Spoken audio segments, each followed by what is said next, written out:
Pour cette sixième séance, on va voir les maladies cryptogamiques des rosacées. Donc, exemple, le cas de la cloque foliaire du pêcher et de l'amandier. L'agent causal, c'est Taphrina deformans, fait partie de la classe des ascomycètes. Regardez les symptômes sur feuilles qui sont enroulés et bien déformés. Là, regardez les feuilles sur l'arbre qui sont bien les feuilles malades. Regardez leur forme, donc aussi bien déformées. Donc les symptômes sont très significatifs. Là, on a les symptômes sur fruits, sur encore le fruit encore jeune. Regardez bien les symptômes. Pour les monilioses, l'agent causal c'est Monilia laxa, Monilia fructigena. Classe, font partie de classe des Deuteromycètes. Regardez ici les symptômes sur rameaux et sur fleurs qui sont bien attaqués. Regardez sur la diapo là, le fruit qui est très malade. Donc c'est toujours une moniliose.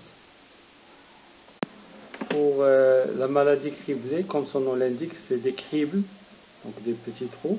L'agent causal c'est Coriolanum pugerinci, classe des Deuteromycètes.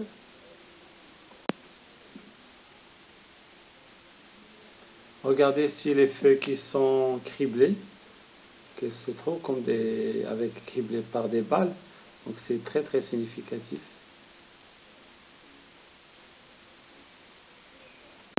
Là on voit des cribles aussi sur le fruit, un fruit malade, donc c'est toujours la maladie criblée.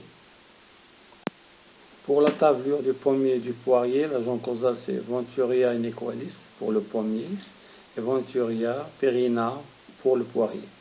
L'agent pathogène fait partie de la classe des ascomycètes. Ici, c'est symptômes sur feuilles. Regardez des taches qui sont de couleur un peu grisâtre, vert allant au brun. Ici, c'est symptômes sur fruits. On trouve quelquefois dans le marché des pommes malades attaquées par la tablure. Pour l'oïdium du pommier et du poirier, l'agent causal c'est Podosphaera leucotrica, fait partie de la classe des ascomycètes. Regardez les symptômes sur jeunes feuilles et bourgeons, donc sont attaqués.